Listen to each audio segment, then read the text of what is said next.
on. That's what we do our transportation plans on. I mean, I'm here, you guys are here for the quality of life. I'm here to raise my family. I'd like to leave this place a little better when I'm done than when I got here. And, you know, that's what sustainability means to me, is that it's you're passing it on to somebody else. So, thank you for coming.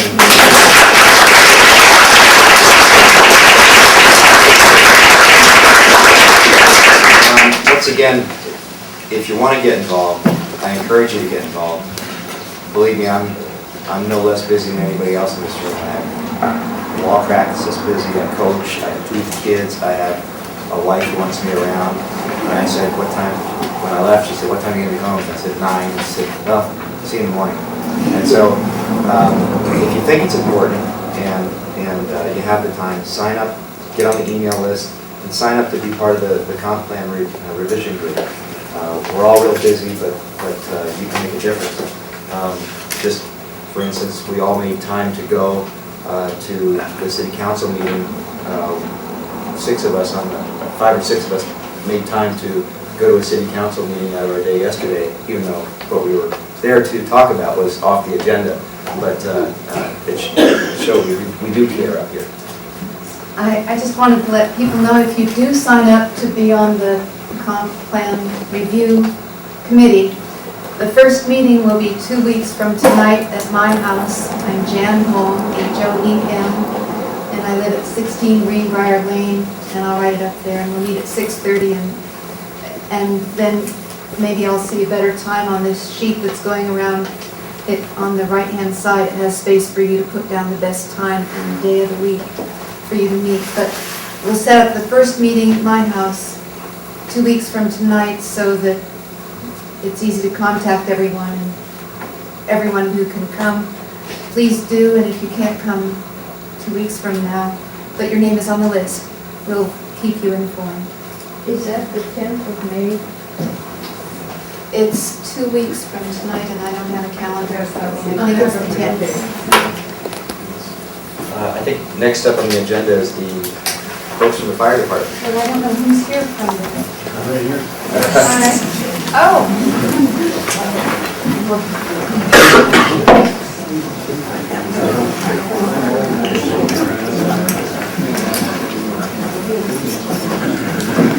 Let me guess, you were coming down.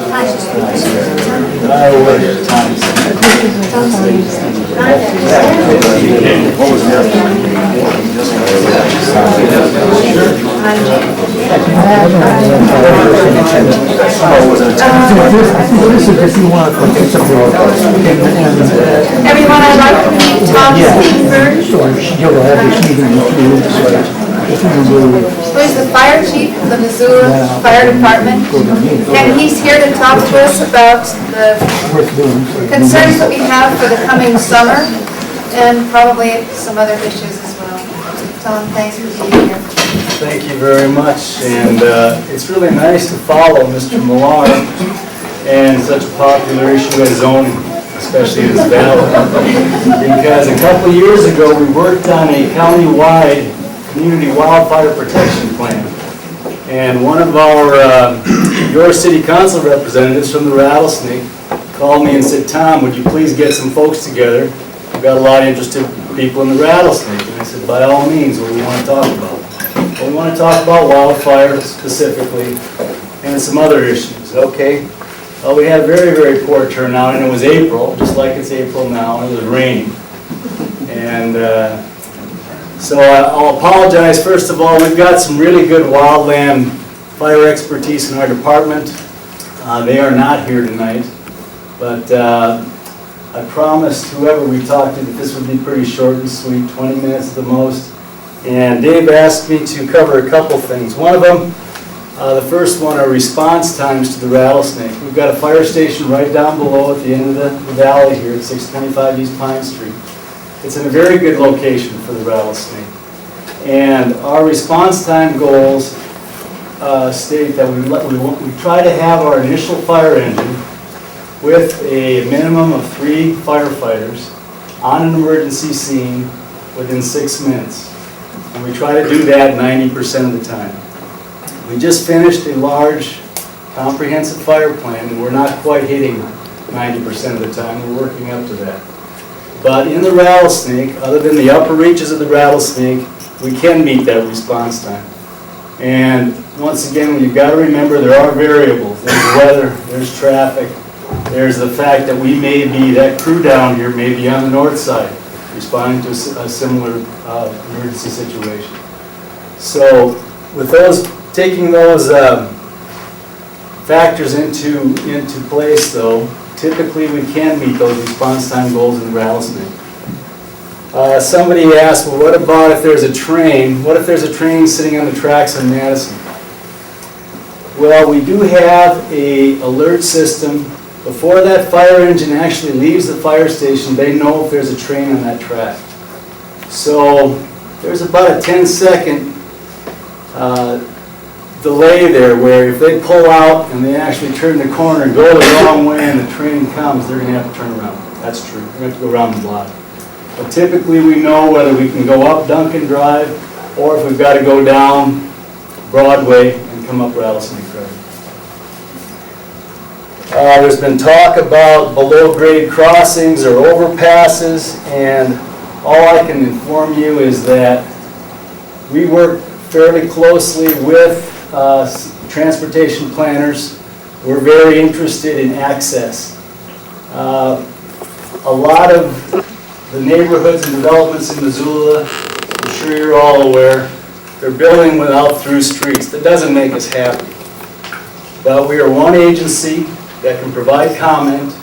The fire code calls for 20-foot unobstructed streets, and we pretty much demand 20-foot unobstructed streets. Do we always win? No, we don't. We don't. So as far as building an overpass or building an underpass, the last I remember hearing, and this is not very long ago, there were, and I think Mr. Millar referred to this, there were $100 million worth of transportation projects unfunded in Missoula County. So that's something we're up against too. We just opened a fire station last month. I hope some of you were there at the grand opening in Linda Vista Miller Creek. That neighborhood is growing very rapidly, more rapidly than the Rattlesnake. And there's been talk for years of another way into that part of our community, a bridge. Well, that bridge, when we started talking about it, was about $20 million, and now I think it's about up to $40 million. I think by the time that bridge gets built, and I do believe that some year it will get built, it's going to be a lot more expensive than that. And it's going to take some federal funding. We talked briefly about, somebody mentioned Montana Rail Link, and there have been 2 recent train derailments. One was in June and one was just a few months ago. The first one in June, there was an ethanol car, a tanker car that actually spilled ethanol and it had leaked into the ground. We've gone over Montana Rail Link's procedures. We've gone over our procedures. One thing that I can tell you is that we're lucky in Missoula. We have one of the 6th regional hazmat teams in Missoula. And that team is made up of not just members of our department, but of the Missoula Rural Fire District, of the Rocky Mountain Lab, folks in Hamilton, University of Montana personnel, and then local industry personnel. It's a very good team with a lot of experts. And we've changed some of our procedures, especially with notification. One of the things that that neighborhood, especially the northwest side neighborhood folks told us, and City Hall and Rail Link, was that we need to do a better job of notifying those folks when there is an incident. And that's one of the things we're working on right now too. The county Director of Emergency Services believes there's funding in his budget this year to purchase a reverse 911 system. And this is software that will allow the 911 center to dial homes or cell phones or work phones of folks in specific geographic areas. And those areas don't have to be predetermined. We can actually just draw them on a map down at the 911 center. We can give them, okay, let's go from say Duncan Drive all the way over to Rattlesnake Drive, let's go from Lowell Street south, and dial everybody. And that software allows them to make thousands actually of phone calls in a very, very short amount of time and to get some information out. We're looking at a couple of potential glitches, and one of the questions that came up, okay, that second derailment was bentonite, it's a clay, inert material. Who wants to get woken up at 3:30 with a phone call that says, listen, there was a loud boom out here, but don't worry.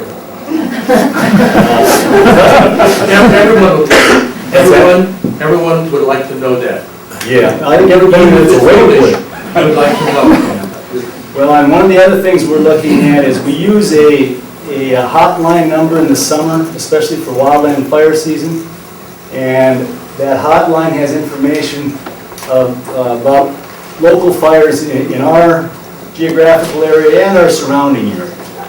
And that seemed to do a good job of getting information out. When people call us, we can say, have you called the hotline?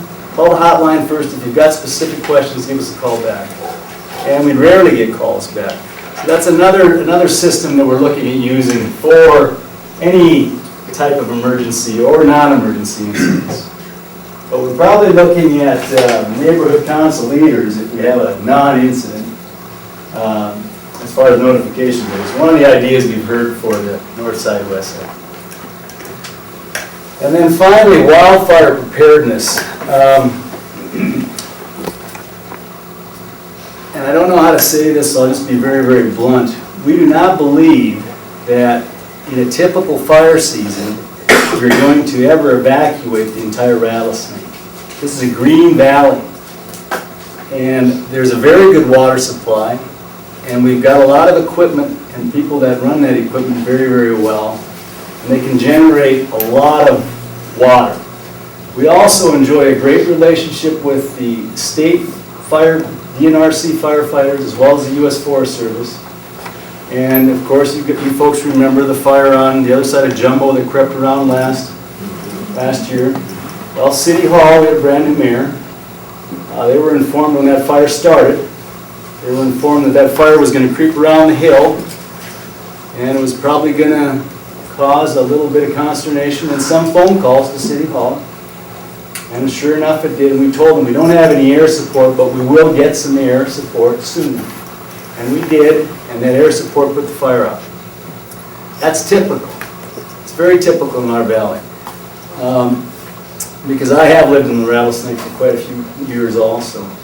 And I'm not saying that we are never going to evacuate homes, especially homes way up at the top end of this valley, up Sawmill Gulch, up Elk Ridge.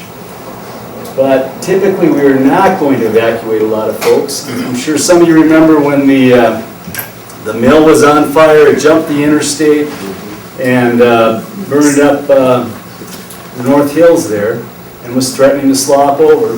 Well, some very excited news folks actually got the word out that we were supposed to evacuate the valley. Does anybody remember that? Yeah?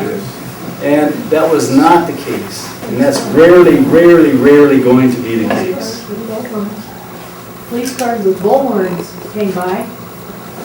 Well, is that right? Yes. I was on the fire, that was not our plan.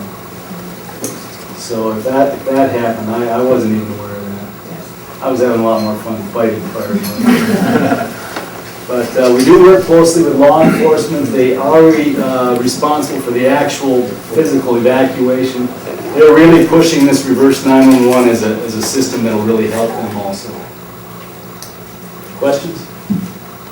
Yeah, since I've been living in the Rattlesnake, I've continually heard the discussion of egress routes out of the Rattlesnake. It's nice to hear you say that there isn't an intention or really a need to evacuate, but I think there is a need to educate every single landowner in the Rattlesnake to know that in the event of an evacuation, probably the last thing you want is for them to drive out of the Rattlesnake rather than just get to a safe area. I agree. I agree, Dave. I think I keep hearing people talk about driving out of the Rattlesnake over to Grant Creek or East Missoula if there's a chemical spill or a fire, and it seems like there's an educational component that's kind of been missing there. I agree with you. I do agree with you. We've got evacuation plans, and we should get those plans out. We should show you where the safe zones that we have identified, the vineyard, the ball fields, for example. And but typically, even in the event of a hazardous materials emergency, what we're going to request are that people stay in their homes and shelter in place. And what you can really do to help yourselves and your emergency service providers is to have a radio that runs on batteries so that you can get information if the power goes out. To have food and water that'll last you 48 or 72 hours. To have medications if you're on medications so that you don't have to drive to get those. Those things are really important, and we haven't done a great job of getting that message out here. It's something we do need to do. That's Yes, just, is this not an evacuation plan, but it's something relatively recent, because it hasn't been very long ago. I live up the Lincoln Hills area, and we were told that evacuation was possible. You would have a 30-minute notification, and you were to have something like a box you could put in your car, valuable papers, things that you could not so-called live without, and be ready to go in 30 minutes. And I don't know if that came from the fire department, the mayor's office, law enforcement.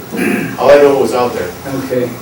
And what I can tell you is it hasn't come from the fire department in the last 10 years that I'm aware of. We work very closely with law enforcement because they are the agency that's responsible for evacuation. So we have identified traffic control points, safe zones, routes in and out, and of course the Rattlesnake, like people have pointed out, it's pretty simple. You've got Duncan Drive, you've got Rattlesnake Drive. And we need to do a better job of getting that message out, we really do. Yes, sir. What if you had a derailment, you know, in the east part right below us where the overpass and the rail crossing on Van Buren and Madison, and it was a chlorine-like, Alberton-like situation? Where's the Rattlesnake? Are we uphill from it and it flows down, so that's not a primary concern for us? Yeah. The fire's a bigger issue or not? That's true, we are uphill, and it is heavier than air chlorine gas. One of the things that we need to remember, and everybody's very in tune with chlorine, because it did happen in Alberton. And we were on that call. We had a brand new hazmat team at that time. I was a member of that team. We were in Alberton for approximately well over 2 weeks. And what we saw out there was that to physically rupture a chlorine rail car, that car turned into a projectile and went into the side of a mountain. The speeds that these rail cars run down here in the yards and coming into and out of town, while I'm not saying it couldn't happen, because we could have a gasoline truck, semi, that ran into that car too. But what I'm saying is, as far as risk management goes, it's a very, very small risk. It really is. If that were to happen, we definitely would want the Rattlesnake community to stay in the Rattlesnake. You know where that cloud's going to go? Hellgate winds are blowing, it's going right downtown. We've got some major issues. And the last thing we need to do is have 5,000 people coming down the Rattlesnake. So fire is by far our bigger issue up here. Fire and earthquake. People forget about earthquakes, but we're doing a lot of drills these days, thanks to the federal government and the state government. But those drills are helpful. It gets us working with other agencies that we've worked with for years, but we always like making new friends. And one of the drills in the recent past has been an earthquake, and if you don't realize this, we are on some geological faults. I'm sure there's some geologists here that can tell you about them better than myself. Do you have a question, sir? Well, as part of the Upper Rattlesnake neighborhood leadership team for a few years, I realize that every once in a while we do a mass mailing to everyone from Lowell Street up to the end. And then the Lower Rattlesnake is the other part. And when we do a mass mailing, it costs us a few $100s. But in that envelope, we could include something that could tell the people, post this on the inside of your kitchen cupboard. And it would be what the fire department would suggest as evacuation plans and the things that you suggest. And we could make our mailing more interesting, and at the same time share the cost of mailing, or if it wouldn't be a sharing of the cost of mailing, it probably wouldn't add to our cost of announcing that we're having a meeting. That'd be great, because we couldn't treat you guys any differently than a different neighborhood council. And I wouldn't want to share the cost with all 18 or 17. Well, yeah, I'm just you see, it wouldn't be, you would just be in this area, and it would just pertain to the people in this valley. Do you think there's a possibility of doing something like that? I think that's a great idea.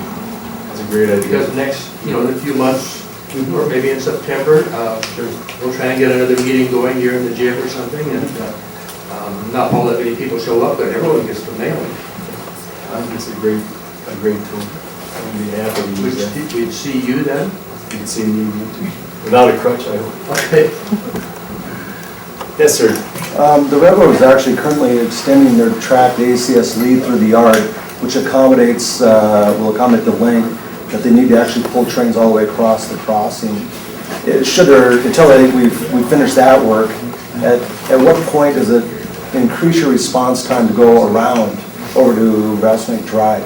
Well, it depends on where the call is up the route. We don't have a great call volume up here. With 5,000 residents, I'm not saying we don't run up the Rattlesnake, we do. But we're getting older up here. Well, we all are getting older, so are our homes. You are. But depending on where the call is, I'd say, if we were going north of Lolo Street on Duncan Drive, that's definitely going to add about a minute to our response time going around. Can you still do a 6-minute response time? It'd be closer to 7. But on the other hand, like I mentioned earlier, if it's Sunday and it's 3 in the morning, we're not going to run into any traffic. Even on North Reserve Street, one of our fire stations dumps right out onto North Reserve. On the other hand, if it's 5 o'clock on Friday, or actually any day on North Reserve Street, and we've got to go down Reserve and get to Mullen Road, it's going to tack on 45 seconds just like that. That's if somebody's nice enough to let us in with lights and sirens. And our effort there has been to try to educate people's kids, because at least when they're in the car with their parents, the parents listen to them. You're supposed to pull over. You're supposed to put your seatbelt on. They told me that, and it does work. Sir? Yeah, I've read that there was a independent study or something that the service time was more like 8 minutes. If you look at, we just finished, it depends on primarily our, not area of town, but what am I trying to think of here? What's the statistical value? Our average time is under 6 minutes, but our 90th percentile is closer to 8 minutes. One other quick question. Sure. Been a big concern of mine when you see what happened with that fire last year on the other side, starting at the bottom, going Jumbo. top in a big hurry. Down here, that road comes so close to the bottom end of really steep hillside. Is any preventative work being done by way of fire breaks or anything around that particular section? You're talking about the lower end of Jumbo? Yeah. We haven't done a whole lot with the lower end of Jumbo, and Dave over here, who used to work for the Parks and Rec, could probably tell you about the little work we have done up on the saddle. And then we are interested in pursuing fuel mitigation work. However, within the city, we don't have a lot of areas that really qualify. We're doing some work below Elk Ridge we did last year, and that's city open space land. The homeowners up there had done a lot of work around their homes. If your homes are in the woods, in the wildland urban interface, and there is some of that up here in the Rattlesnake, I'd strongly encourage you to get rid of cedar shakes, clean up your roofs and gutters, don't store firewood close by, etc., etc. There's a Firewise pamphlet. Call us and we'll come up and look at it and give you tips if you're really concerned. But typically in the city, no, there's more work being done in the county. Grant Creek, there is some work in the city limits and in Grant Creek also. Let's take one more question. One more question. Sorry, I'm going over my 20 minutes. That's okay. We're all. Oh, over here. Tom, I work with Nicole and Klein and the folks over on the west side, north side Okay. on the spill thing.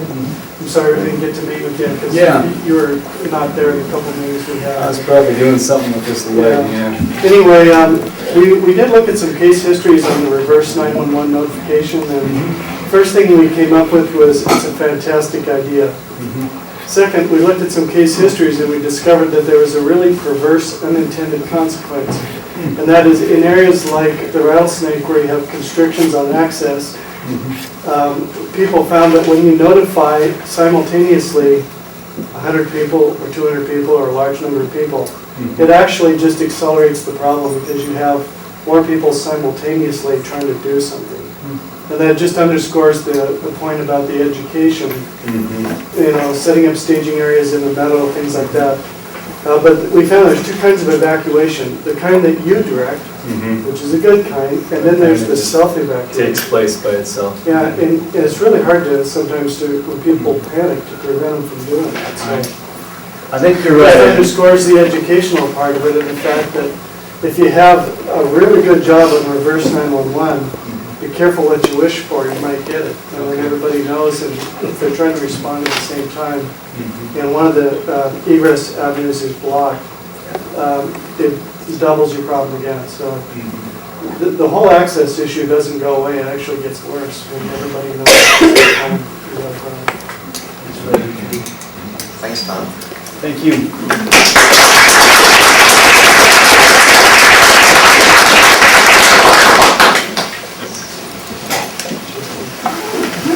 Has this sign-up sheet for the comp plan update made it around everywhere?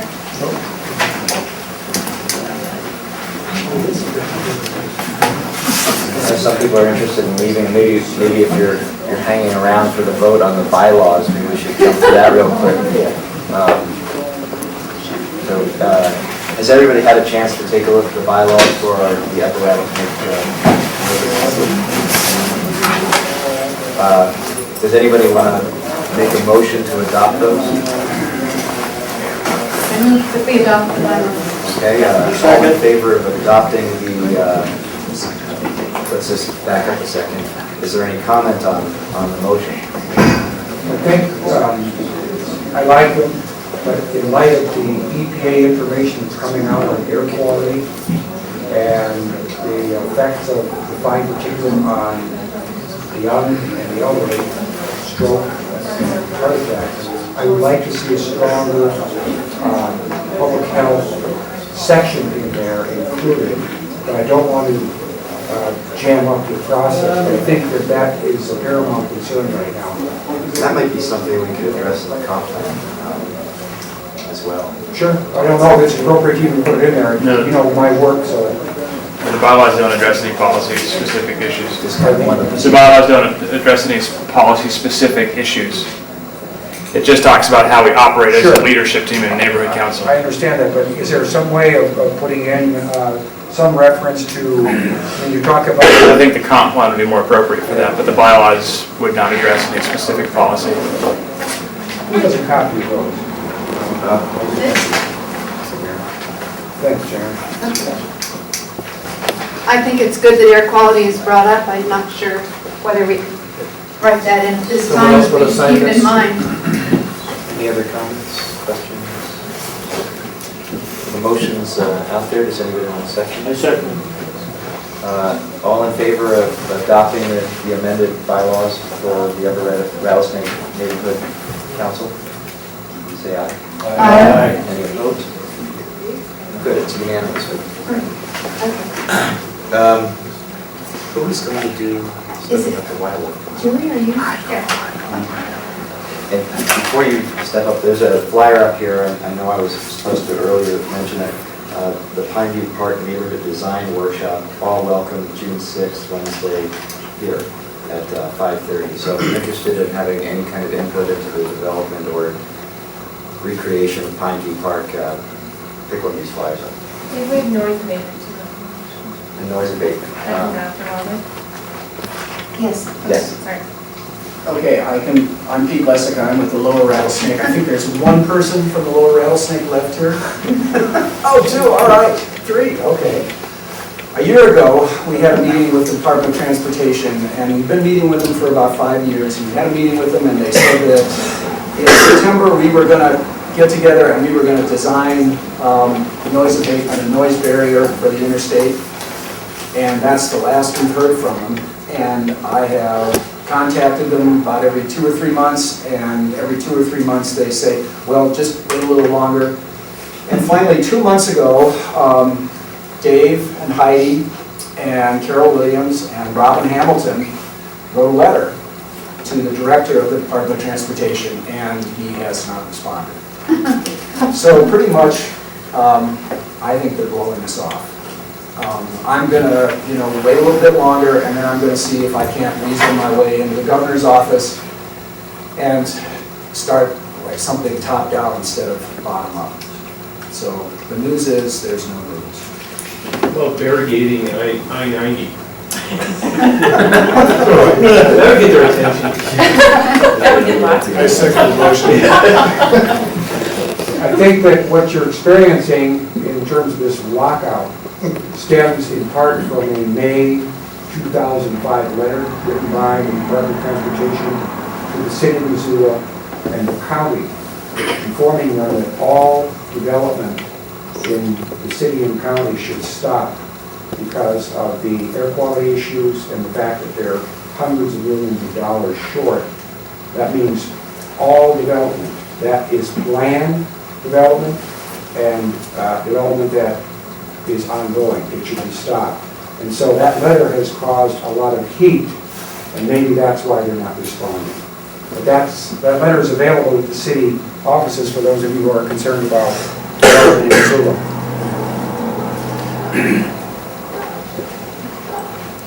Any other thoughts on the noise abatement issue? I guess we move on to Julie, the wildlife plan. My name is Julie Osborne, and I am the chair of the Wildlife Committee for the Upper Rattlesnake. There's 3.5 members, and we're looking for more. We're getting desperate, so if anybody want to join us, we're going to meet a week from Monday on May 7th at Break Espresso at 6 p.m. to talk about wildlife issues. And I have just a few updates. Since it is bear season now, I got an update from Jamie Jonkel about if there's been any activity or sightings. And he said over the weekend we had several bears move into Grant Creek. One of these bears is getting into garages and cars. And he has one report of a bear in the Upper Rattlesnake Creek, but no conflicts yet. But he said to please give folks in Grant Creek, Butler Creek, and Rattlesnake drainages the heads up that it is time to run a tight ship, that the bears are out. So does anybody know what the best thing you can do for bear awareness to be nice to bears in the rattlesnake? I don't want my opinion. Train the humans. So I think if we ask the garbage collection to start later in the day, on our garbage day, so everybody doesn't feel like they have to put it out. I mean, I don't, but a lot of people put it out because they don't want to get up so early. That's right. And if they could just say, well, the earliest we'll start is 8 a.m. or something. Well, I do have a letter. I think that's really poignant. The number one thing you can do is not put your trash out the night before, but put your trash out in the morning. And despite what you might read in the Missoulian, where they say, please put your trash out the night before, Allied Waste actually says if you live in the Rattlesnake, you don't have to put your trash out until But I don't think 7 a.m. See, I think people just don't get up. in the morning. But we could talk to them about potentially pushing that back an hour. The contact person at Allied Waste, his name is Chad Bauer, and he's actually really bear aware and bear friendly. And so I suggested you give him a call. Did you bring the handouts that I? They're right behind you. So I have a bunch of letters that Chad from Allied Waste and Aaron Edge from the Rattlesnake Bear Task Force have written about garbage for residents to let them know that you don't actually have to put your trash out until the morning of. I recommend calling Chad and seeing if you can make it so that it's 8 a.m. instead of 7 a.m. and I'll talk to him about that as well. Could I make a comment about Yeah. They sell a bear dumpster, it's 90 gallon when it's green, but it looks like a lot of glue. Mhm. And it has clips and metal frame around the top, and it's been tested in West Yellowstone at the Dare enclosure there. It's put out by some wildlife people in Alberta, and they're selling those. And the BFI, or whatever they call it now, will dump them. Yeah. And so that's for people that have to put it out the night before and have that as an issue. They knocked those things all over the place and couldn't break them open. And I talked to Erin about that. About $225. She did say they're just over $200 to buy one, but they do have them for loan from the Rattlesnake Bear Task Force, so that if you do have an interest in trying them out, or if there's like a time of year when you need to put your garbage out earlier, you can just borrow them for a few weeks and see how they work. And this pamphlet here has their task force contact information. Erin Edge is the main person there. They have a website, www.rattlesnakebears.org. And that website, if you go there, Erin says she keeps it regularly updated with incidents in the rattlesnake or activities or ways to get involved. So if you want to get more information, you can go there. She also asked me to let you know that on Saturday, May 12th, is the annual Bear Fair. It's going to be in Patty Creek from 10 a.m. to 4 p.m. There's a couple flyers, I think, going around about that as well. If you have questions, you can ask me. That's all I have about bears. I also talked to Lad Notek from Fish, Wildlife and Parks. He came about 6 months ago to talk to us about the creek restoration and the fish ladders in Rattlesnake Creek, and I wanted to see if he had an update for us. And he said that the ladder is actually scheduled to be turned on either today or tomorrow, the fish ladder in the Upper Creek. And if anybody is interested in seeing how it works, just give him a call. I have his number, it's 542-5506. I know at the last meeting, there were several people who said they'd like to go out. And he said that they are still interested in activating the side channel of the creek, just upstream of the Lolo Street Bridge. So there's an interest in removing the dike that's there and letting the water flow into a more braided channel. So if you do live on Sycamore Street upstream from the Lolo Street Bridge, give me a call. I'm one of those people. And he said if we can get the landowners together, they'll go out and remove the dike and get that moving in the next month or so. So just give me a call. My number is 541-2712. What? 541-2712. And that's what they're doing with habitat restoration. The Greeno Park Committee has also noted that there's already some dams being built in Greeno Park on the creek. And Lad just wanted to remind everybody that little tiny pools on the side of the creek are okay, but not to build stream-wide deep dams because that does actually really negatively impact the fish habitat in Rattlesnake Creek. So apparently the Greeno Park Committee is going to be putting signs out this summer, but if you guys can help remind folks that stream-wide dams are a problem. So, and that's it. If you guys want to join us, Monday the 7th at Break Espresso. Yeah, do you have a question? Does anybody have any experience using really loud bells? For the bear? Chasing bears with? I don't know. I can talk to Erin about that. Done that at Georgetown Lake, it works really well. Yeah. Has to be just the right, otherwise School it bells. comes to it. They did say that since it was such an early thaw this year, the blooms have already happened. They're worried that if there is a hard freeze between now and June, that the berry crop's going to be down, and it will be another big berry year in the valley. So it might rival, I guess, 2004. There was a lot of berry incidents. Has anybody seen them yet? A neighbor at the intersection of West Mountain View and Duncan Drive, near the Pease Farm, told me about 10 days ago he was certain it was a bear in his yard. And I also wonder, is there anyone here who waters along the creek? Like, you know where the Hamilton Bay ditch is, and you know where the Hamilton Bay ditch is. But on the west side of the creek, from Mountain View north, there's an irrigation ditch that's kind of over the bank behind the long wooden fence. Anybody who wanders along that ditch, it's for several blocks? I clean the screen. Okay, well, that's what I was going to ask. If you do, there's a fish screen there, and there's room And if you clean up the crud out of the stream, we really appreciate it. And I've gotten Will to do it, and I know you don't wander down there. You want to clean your fish screen easier? Yeah. We use, on ours, we got the window squeegee, like the car window Yeah. squeegee, put a long handle on it, and it cleans better than any broom. Well, And it lasts longer. I've got a garden, leaf rake. I got one you can adjust. Squeegee works better. Yeah. Yeah. Because we have followed the same type you do. Yeah. And it's, But I also wander down the ditch and pick out the leaves with the tines. I can't do that with the squeegee, so. oh, don't you have a return hose? A what? A return hose at the bottom of the fish trap to let the fish back in the creek? No. Oh, The ours creek is so does. far away that I couldn't do it. Ours does, so we just shove the leaves No. down through, and if it plugs, then we just clean the hose, but That was, they wanted to do it, but ours is so far in the creek that. Do you have a question? No, different one. I'm the wildlife group.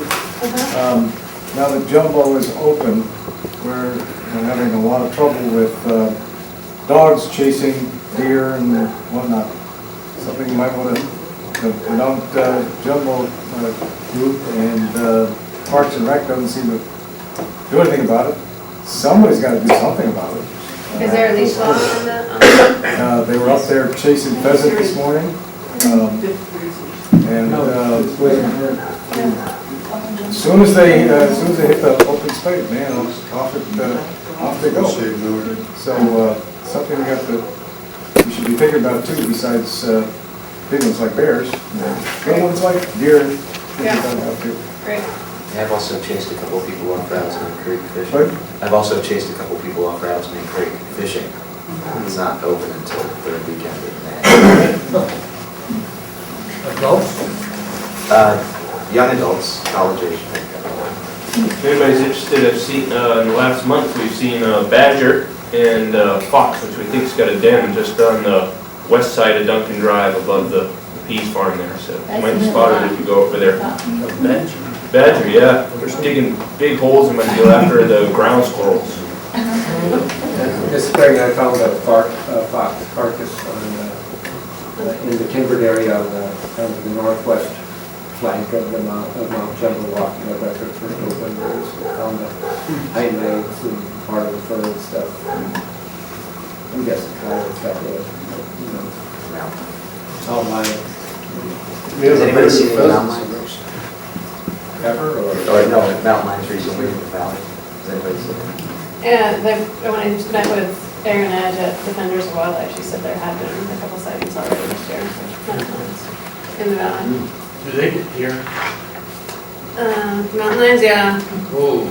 She said one of the reasons why they're brought in is if there are a lot of deer in the area, people are feeding deer, the mountain lions will come down to strike the deer that are feeding. Send them to 25, 24, 6. 7 now. Here.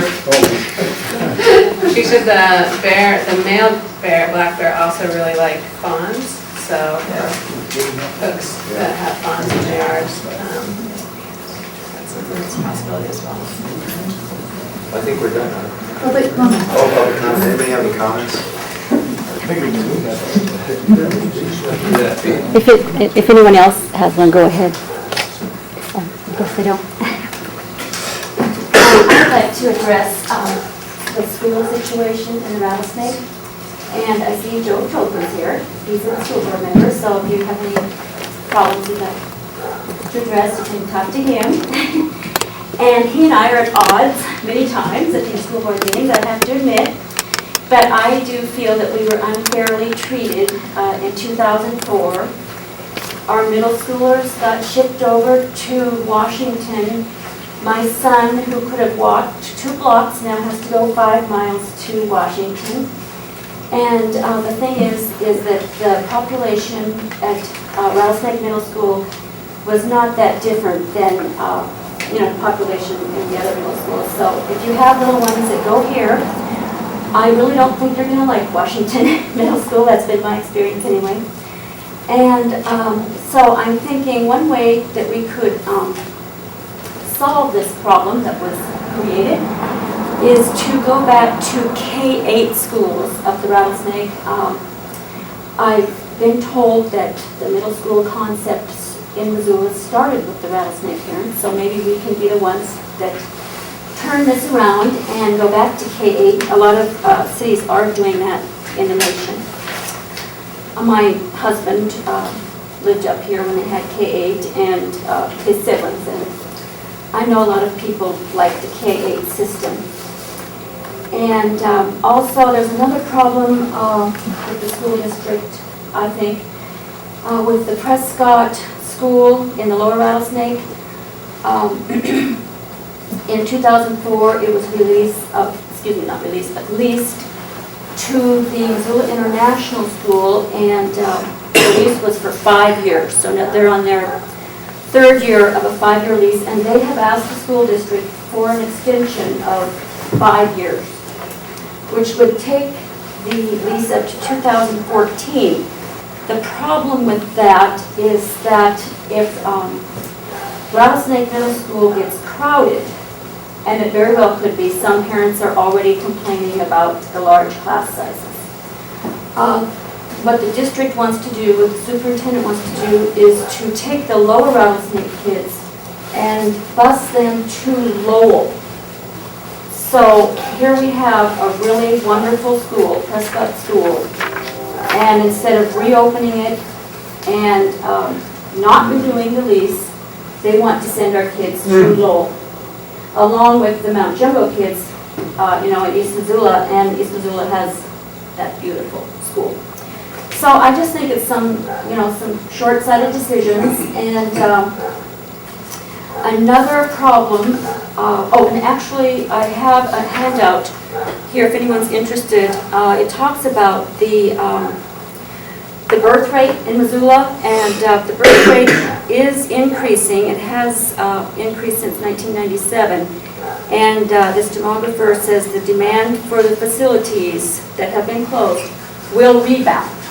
So that's the demographics going on there. And also the demographics in the high school population. I have a little chart here. I have a chart over there. I contacted OPI. I got all the enrollment figures since 1969. And it does show that we had a peak in the late 70s. And here, this line is when Big Sky was built. And it did go down after Big Sky was built, but then it increased again. So we did have a peak, I think it was in 1999 or around that. And so the enrollment will probably decrease, definitely, because of the fluctuations due to the birth rate due to the baby boom population. And so it will decrease, but then again, we'll have an increase. It's always those wave-like things that happen. And so I do have some quotes. I've been going ever since 2004, which Joe knows. He's seen me at many meetings.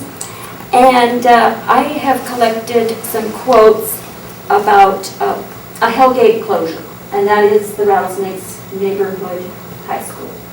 And the superintendent denied there was any talk of Hellgate closing at a meeting I was just at yesterday. But these quotes can prove that they are talking about closing Hellgate. And so I have some petitions over here. I'd be very grateful if you could sign some of them to avert some of these bad decisions, I think, for the Rattlesnake parents. Thank you. Thank you. I'll give you an update on the federal and state lawsuits that are ongoing, if I may. Sure. Okay. I'm Will Snodgrass, president of the Rattlesnake Coalition, and our federal lawsuit is still in process in the Ninth Circuit Court of Appeals in San Francisco, and we do anticipate a decision in that. There was a hearing on December 18th and December 20th in Judge Harkin's court on our state lawsuit, and both of these lawsuits focus on what we allege to be egregious, blatant violations of the National Environmental Policy Act and the underlying Montana Environmental Policy Act. And Mr. Miller, I think, kind of dodged my question. There are laws that attach to these types of projects, which again are subject to massive amounts of federal and state funding. And they're two-pronged in that the taxpayers end up paying for a part of it, and then the public officials point to all the federal money that's coming in as though it's a freebie, when in fact it came out of our pockets in the first place. So that is the report on that. But I think the real concern here is the EPA report that came out recently on the, what are called ultrafine particles. This is the PM 2.5 and smaller stuff that we have been complaining about for about a decade. And this is stuff that goes through the lungs directly into the bloodstream. It's transported directly by way of the olfactory nerves into the brain. And this stuff is capable of causing arteriosclerosis, myocardial infarction, heart attacks, and strokes. And if you look at the graphs of pollution, a spike in the ultrafine pollution, what you see then are 3 subsequent graphs. And I can never keep them straight, but they are cardiac arrhythmia, followed by, I think, heart attack, and then later stroke. And this is a concern now in Hamilton. It's a concern all the way up the valley and in Missoula. And this valley long ago reached its carrying capacity in terms of air quality. So there are communities that are stopping development. And for this what's the reason. source of the particulate though? Pardon me? What's the source of the particulate? Okay, if you rub your hand on a car that's been sitting outside for a long time, you'll come away with paint that oxidizes. Everything evaporates. A steel plow that was placed in a field in 1910 weighs less than it weighed when they put it there. Tire dust, the lead weights that are ground up that fall off at the intersections, the resins and ceramic particles from brake pads and the metals that come off of them. And if you want to really take a look at this stuff, you simply need to go out in the Rattlesnake somewhere where there is no lighting, and take one of those big Thor candle power lights and shine it up into the air. And what you'll see is a massive amount of visible particulate and then something else that looks like smoke. And that smoke is actually the ultrafine particulate that is going in and attacking the heart valves, the brain, and the internal organs. And So it's this human is caused. this is all, pardon me? It's human caused. Yes, and this is all being driven now by the insurance industry, which is caught between the disease and the payoff, if you will. So we really need to be cognizant of this because it is a tremendous problem.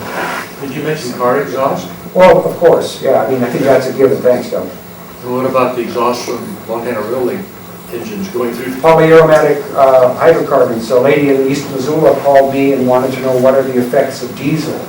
And I said, abnormalities in blood platelets. And she said, my God, and that's exactly what she had come home with on the reports from the hospital. So it's all kinds of stuff, and this is a unique valley. Now, how did the public officials here who issued these environmental assessments deal with that, with air quality? Okay, this is pretty much a direct quote.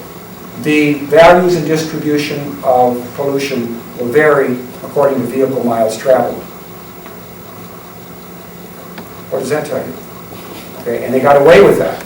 Lancaster, California has 16 pages on air quality alone, and the officials were supposed to do an environmental impact statement here. They said they were going to do it in 81, 82, 83. Clearly, we should have done one, and this stuff is injuring us. So can we stop development? Other communities are doing it. The Department of Transportation said we should stop development, May of 05, and it's a concern. So that's that report.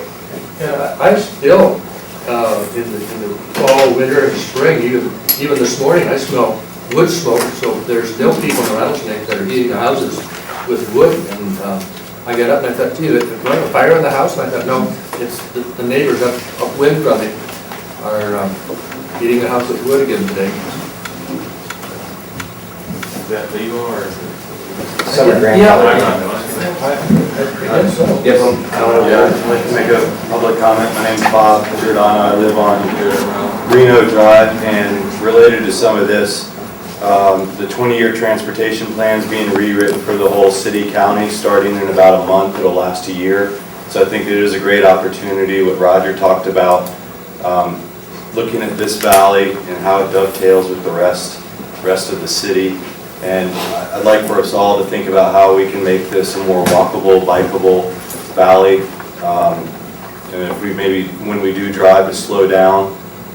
Someone who cycles a lot on this road, the speed matters, and I've smelled a dead deer a couple days ago, and I think that's directly related to the speed. So it's tempting to fly down some of these roads, but it's not worth it when there are kids and deer, and that probably exacerbates the air pollution problem with the speed.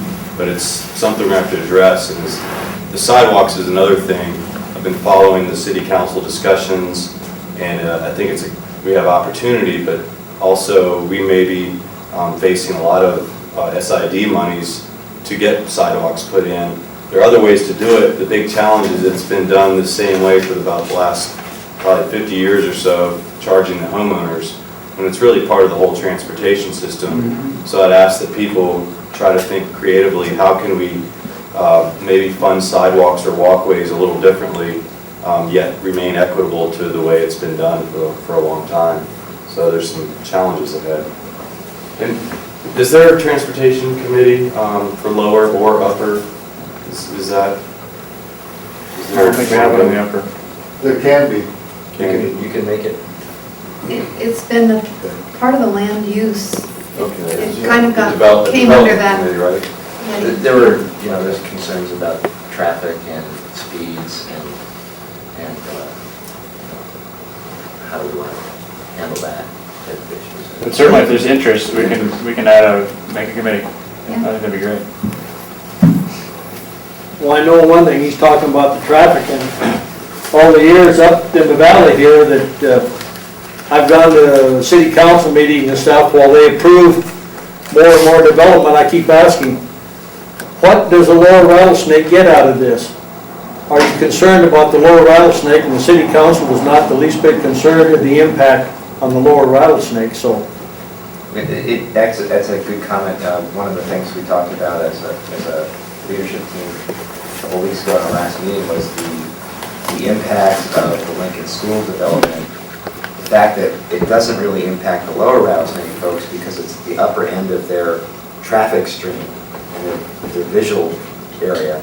But for the upper Rattlesnake, it's a big deal because we have to turn left off of Lolo Street, and with 12 new houses on there, that's going to cause, one of the concerns we had was, will that cause a hazard? So yes, there is kind of a lack of connect between the upper and lower Rattlesnake. I think that's something we can do as a group and improve. But all of that particulate winds up down in the valley floor. That's where it goes. So as they build high, that stuff is heavy in the air and it will drift down into the valley. I have just a quick comment on Lincoln School, and that is that the petition that's been at Rattlesnake Gardens has over 300 signatures on it. And that's asking for full subdivision review and public comment and taking into consideration enough space around Lincoln School to respect the integrity of the architecture of that historic building.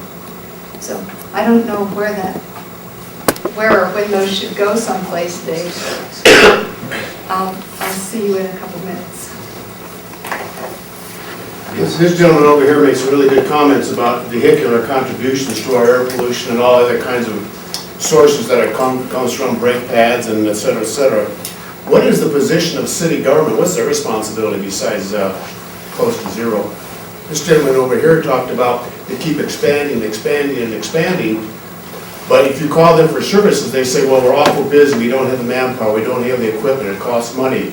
So why are they expanding? In other words, they're already poor stewardships, in my mind, with what they've got, but they want more. I live on a hill that has to be sanded, Joan knows about this, because of the school buses. But every time a cloud goes by with a few flakes, here comes the sander. And within a couple of months, it's a dirt road, and I kid you not. And it takes forever for them to clean it up. On any given dry day during the winter, which we have plenty of, it's one cloud of smoke after another, okay?